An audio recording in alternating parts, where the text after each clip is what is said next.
It's about 8:30 a.m. Tuesday morning. Today's the big day, the vote in the House on the discharge petition for the Jeffrey Epstein files. There are some other things going on in the news today.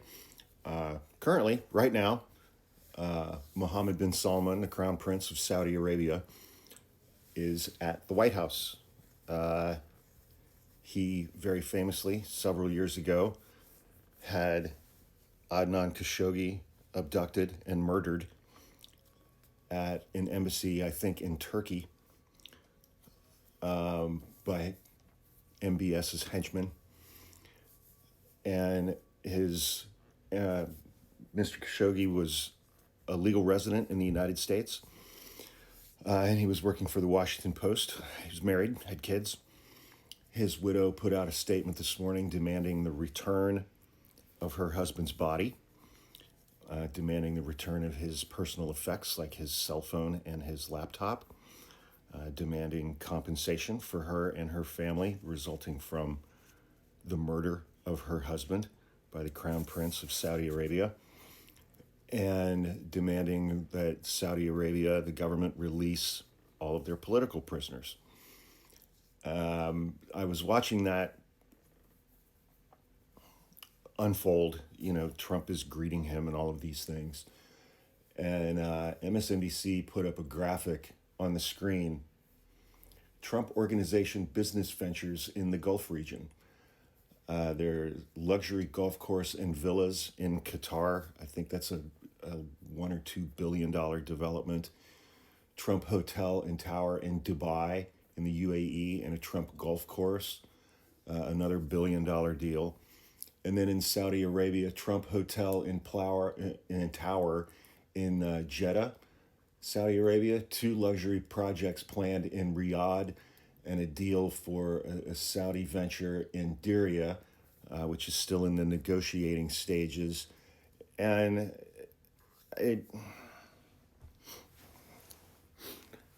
that stuff brings up a lot, man. But it's like, all of the people who completely lost their mud during Joe Biden's term,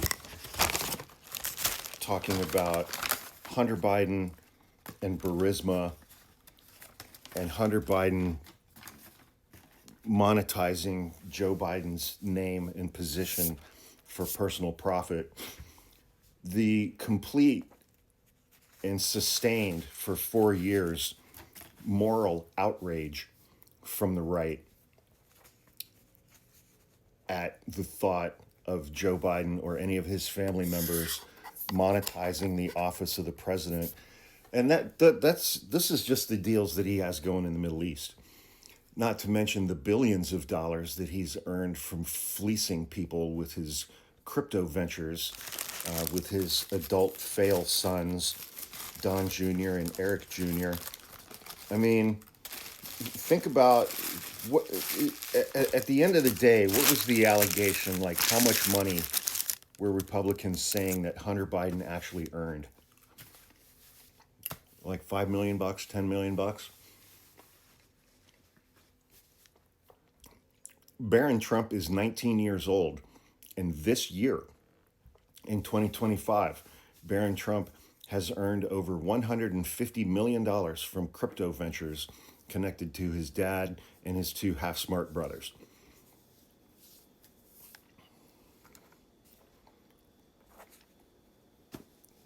I mean, it doesn't mean anything anymore. It doesn't mean anything to point out that Trump and his supporters in right-wing media are hypocrites. That word just doesn't have any weight anymore. Their hypocrisy has gone so far, so incredibly far, that the word just has no meaning anymore. I mean, and it's like they're defending Donald Trump monetizing the office of the President of the United States for his personal benefit in business dealings here at home, and they're defending him monetizing the office of the presidency and the State Department at the international level, especially and specifically throughout the Middle East, to make billions more. They're just like, well, he's a businessman. He's a businessman. And the concept of conflicts of interest, I can't remember what it was, if it was UAE or Qatar, they wanted chips. They wanted microchips from this country. They wanted the good ones. And Trump said no. And that country bought $2 billion worth of Trump's stable coin, crypto coin, and then they got their chips. Just a flat out, straight up quid pro quo. If you want these chips, you have to give the President of the United States personally $2 billion. And they did.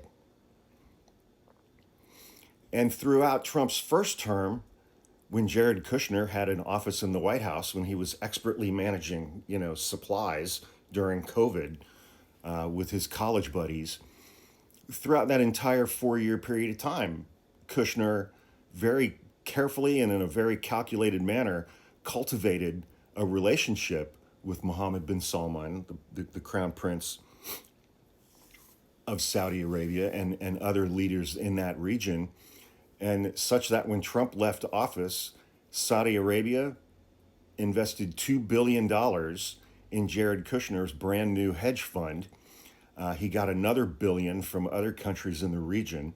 So he had $3 billion under management. And, I can't remember the specific percentage, but he worked out a management fee agreement with those investors, with those countries, that was roughly double the industry standard, to the point where it's like, if Jared Kushner just took that $3 billion and did literally nothing with it and just put it in a savings account, his earnings percentage on managing that money was going to be 50, 60, 70 million dollars a year to do literally nothing. A year.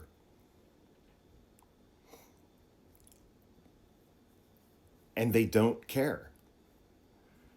I mean, Trump, his two sons, and Barron are earning billions of dollars a year by specifically monetizing the office of the president.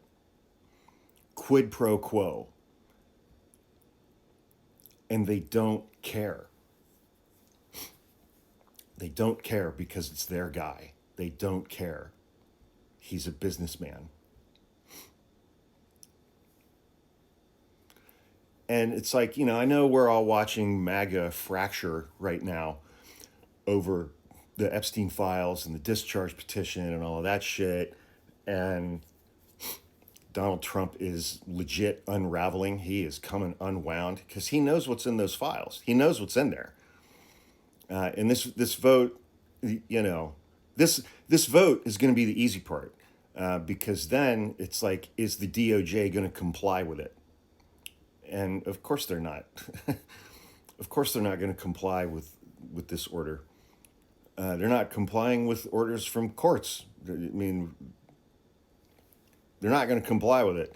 So that's going to continue to drag on. And meanwhile, it's like Trump is personally, through the Trump Organization, making deals with foreign governments that personally benefit him and his family financially. Hundreds and hundreds and hundreds of millions of dollars. And they don't give a shit. The right doesn't care. Hypocrisy means absolutely nothing to them. It means absolutely nothing to them.